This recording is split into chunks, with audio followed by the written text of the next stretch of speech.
c'est Sarah de Beauté Ratée et je reviens enfin avec un tuto. J'avais envie de faire un tuto avec mon dernier petit bijou en termes de palette pour les yeux. C'est la Gwen Stefani d'Urban Decay. Alors, elle n'est pas récente, qu'on se le dise, c'est mon boyfriend qui me l'a offert à Noël, mais croyez-le ou pas, je ne l'avais pas encore utilisé depuis. Et sous vos yeux ébahis, vous voyez la première utilisation de cette palette. Alors, je vais quand même vous dire un truc.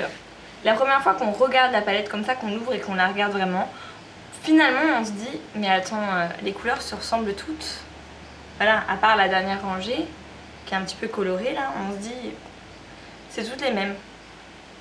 Et en fait, après quand vous regardez de manière vraiment plus profondément en couleurs, vous vous rendez compte qu'en fait, cette palette est d'une subtilité, elle est fine, vraiment. Il y a des mats, pas mal de teintes mates qui sont, je trouve, magnifiques et très bien réussies. C'est du velours, mais vraiment. Et c'est rare pour des teintes mates. Et il y a quand même des couleurs assez satinées, mais pas irisées, vraiment subtiles.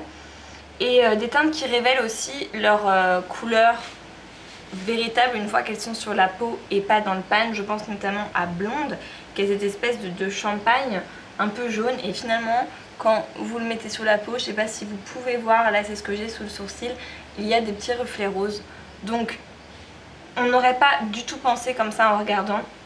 Donc finalement je trouve que c'est une palette qui vraiment est magnifique et que je conseille plus. Et évidemment les teintes que vous avez en dessous, ce rose, ce bleu électrique et ce doré magnifique, vous permettent de twister un petit peu la balance parce que ça reste quand même des tons qui sont très portables, vraiment des teintes de tous les jours. Mais avec ces petites trois teintes là, vous pouvez rajouter un petit peu de fun quand vous en avez envie.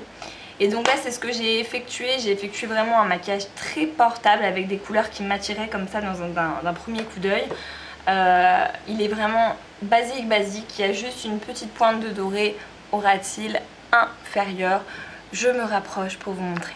La outer V tout simple avec du doré en coin interne et en ras-de-cils inférieur légèrement, mais sinon ça reste vraiment très portable. J'ai opté pour un teint ensuite un petit peu plutôt dans les couleurs un peu chaudes parce que mon maquillage est plutôt froid et j'avais envie de contrebalancer avec ça. Et voilà, donc si ça vous dit évidemment, continuez à regarder la vidéo. Et surtout si vous voulez voir d'autres tutos, et je pense qu'il y en aura d'autres avec cette même palette, faites-le moi savoir par commentaire. Mais j'ai déjà des petites idées. Allez, je vous laisse regarder. Donc j'avais déjà fait mon teint et mis une base et j'ai pris ma superbe palette dont je vous parlais et le fard Anahem que j'ai commencé à poser avec un pinceau type 217 de MAC dans le creux, tout simplement. Le creux de la paupière pour bien approfondir le regard et l'assombrir et le définir surtout. Ensuite j'ai pris le fard Bathwater qui est très irisé avec un pinceau plat type 239 de MAC. Et j'ai tout simplement appliqué en aplat sur toute la paupière mobile. C'est un fard très clair, très irisé, très beau. Ensuite, j'ai pris le fard Punk qui est ce mauve prune plutôt très foncé, toujours avec un 217, sauf que là je me suis vraiment concentrée sur l'extérieur de l'œil, en revenant un tout petit peu dans le creux, mais vraiment très légèrement. Je suis plutôt restée sur l'extérieur.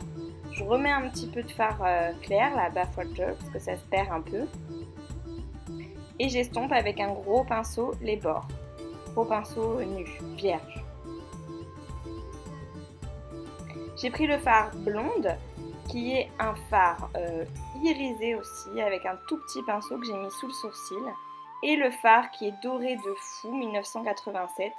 Et là, je me suis vraiment focalisée sur le coin interne, là où il y a le petit truc des larmes, pour donner un petit pop au regard.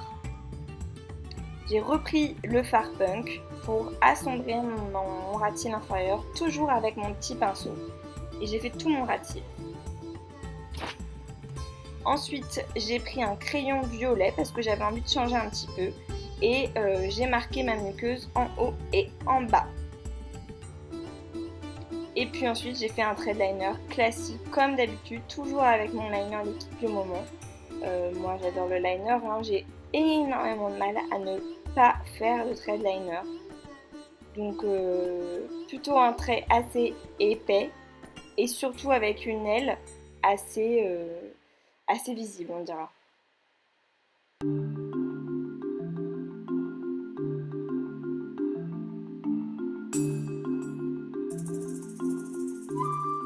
J'ai ensuite mis mon mascara, évidemment. Pas de fossile pour aujourd'hui.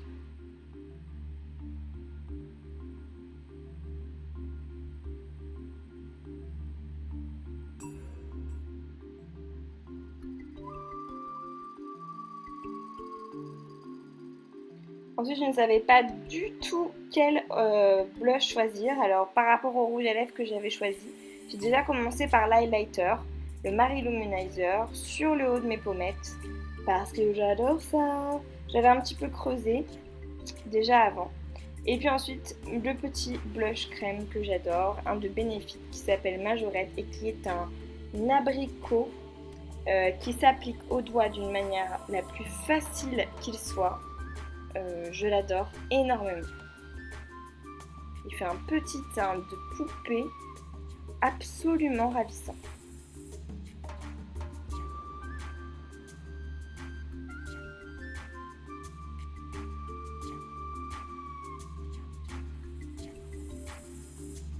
Et ensuite on passe au rouge à lèvres. Donc c'était le petit flirt là de Revlon que j'aime beaucoup, Affini Mat. Rouge à lèvres liquide. Je vous en ai déjà parlé dans mes favoris.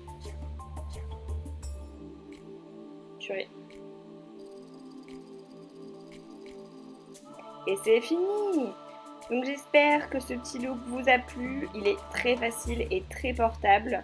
Donc voilà, à vous de le reproduire avec la palette, sans la palette, on s'en fiche. Bisous! Et si vous voulez voir ma vidéo d'avant, c'était mes tops et flops du mois d'avril, bah, je vous invite à aller voir la vidéo.